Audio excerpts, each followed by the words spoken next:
Hello guys, I'm Chanagulu Sanatyada and this is my AAT Tech Talk for ELCS, that is English Language and Communication System.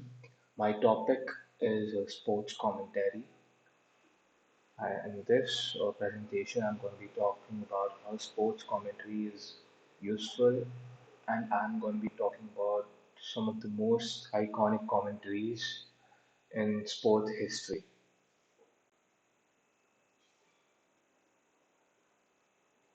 So, first of all, we all get the question, why do we need sports commentary, right? Can we just watch the sport and enjoy ourselves? So, here's the reasons why sports commentary is necessary. Why commentary? The audio track, that is the commentary. The audio track can add an extra dimension. It can help you keep track of things you may not necessarily pay attention to or the visual is not focusing on. So in sports like football, where the gameplay it takes place all over the pitch and there is movement all over the pitch, you can't keep track of every single thing that happens on the pitch, and that is where the commentators come in, and they help you keep track of these things. For take for an example, the ball is in the midfield area and the defender moves forward. The focus of the camera is not necessarily on the defender, it is rather on the midfielders. But the commentator catches up on this and informs you that the defender is coming forward. It can provide perspective. So if we do not have a so usually when you watch something, you give your own opinion and you have your own perspective around the sport, right? So when you come across a different perspective, you can think about it and form another solid opinion. It can provide humor. So in case of football, where many ex-pros turn to commentary, they usually have a bit of banter between each of them. That is, they usually crack jokes among themselves, which also creates entertainment and humor when the game turns dull. For example, we take some relegation teams like Burnley and Stoke. So the game is gonna be dull. So at least the humor is gonna be entertaining. It can provide context.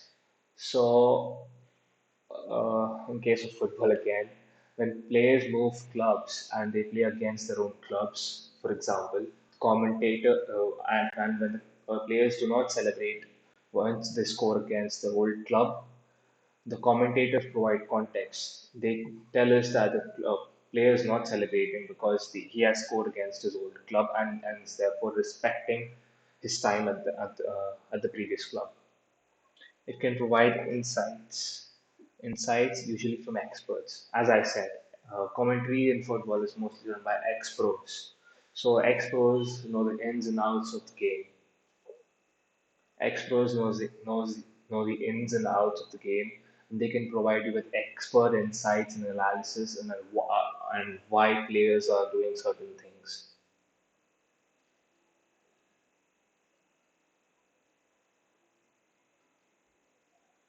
Yo.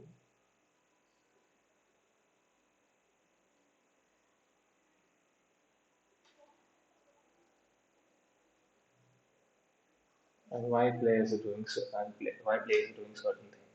Can also provide that human and company while watching the sport. And usually, watching sport alone doesn't excite people, right? So it also provides a kind of company. It can provide comfort when we hear familiar and trusted voice. For example, my favorite commentator in football is Peter Drury, and whenever I listen to him, I feel I'm in safe hands during the perspective and insights I gain through this game. Audiences identify with and have relationships with commentators as persons, as characters, as elements with attitude, nature, because all of these can enrich their experience of watching spectator sport in games like chess, which follow live during the recent World Championship event, can provide a great deal of education. Again, insights in education. That's what the commentators provide us. So recapping all this, the audio track can add an extra dimension. It can let you keep track of things you may not necessarily pay attention to or the visuals is not focusing on. It can provide perspective, it can provide humor, it can provide context, it can provide insights, usually from experts. It can also provide that human element, company while watching the sport.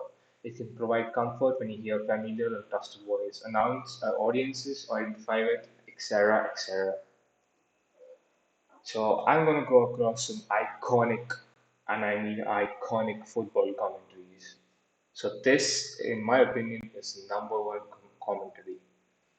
So this is Martin Tyler commentating the game Manchester City versus QPR, and the circumstances of this game are if Manchester City win this game, they win the Premier League title in favor of their city rivals that are Manchester United. And if QPR do not win this game, they get relegated.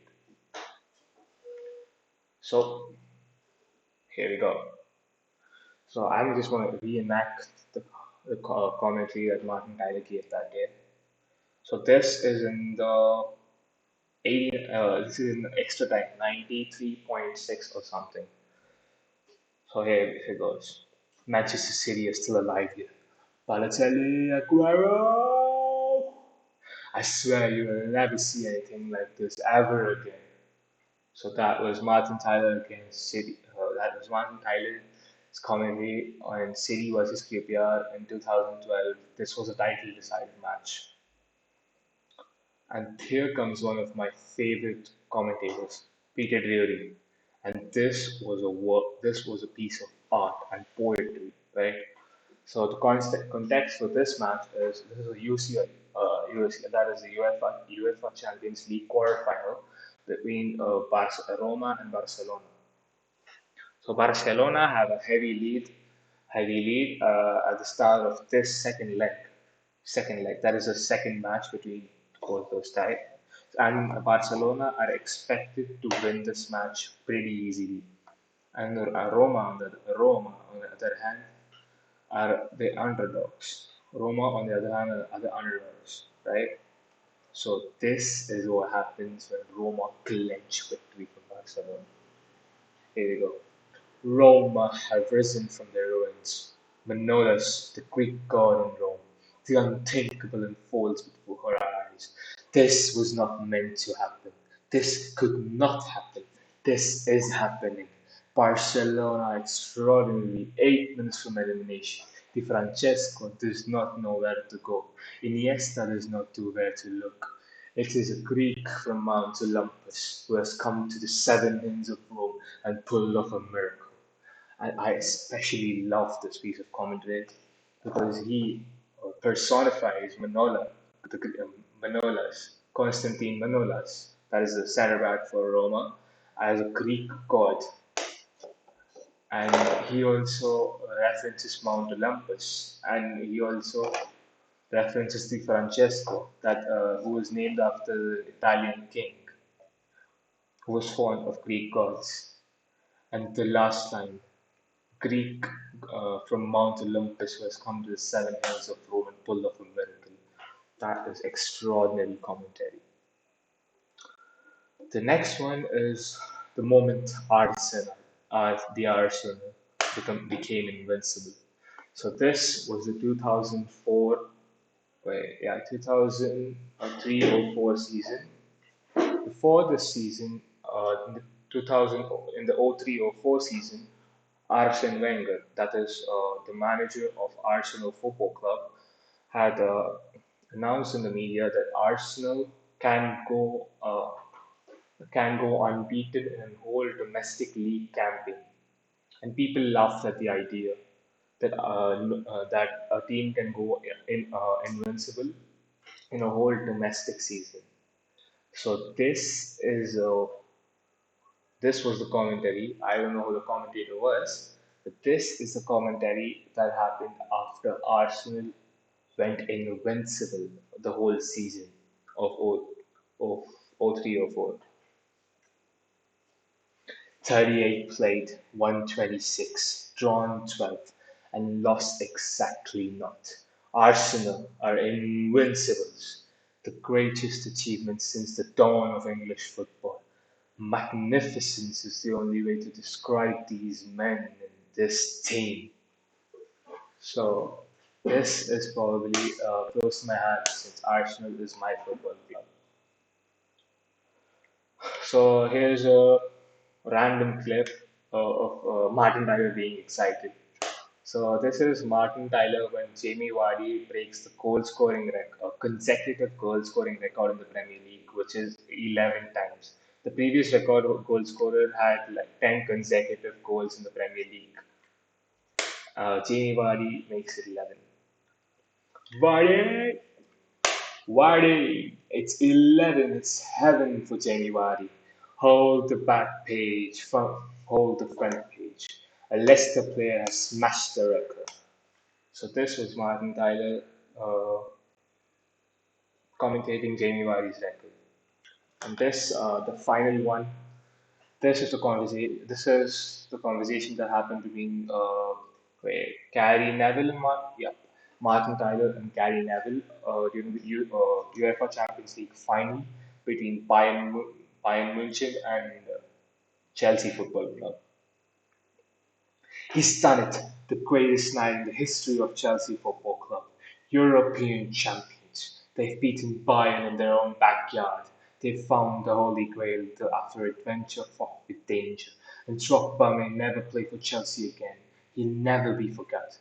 He'll never be forgotten. He's immortal at this football club. Never. They're crying. It was Drogba. It was the angels. It was the heavens. It was the stars. It was the gods. It was everything for Chelsea. This is not anything to do with football. This is more than football. This is spirit.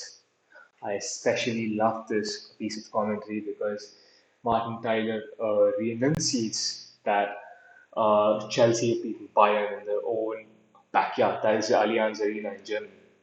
And Gary Neville, he just went off. He was like, it was the angels, it was the heavens, and all that. So yeah, that was my presentation, and hope you all liked it.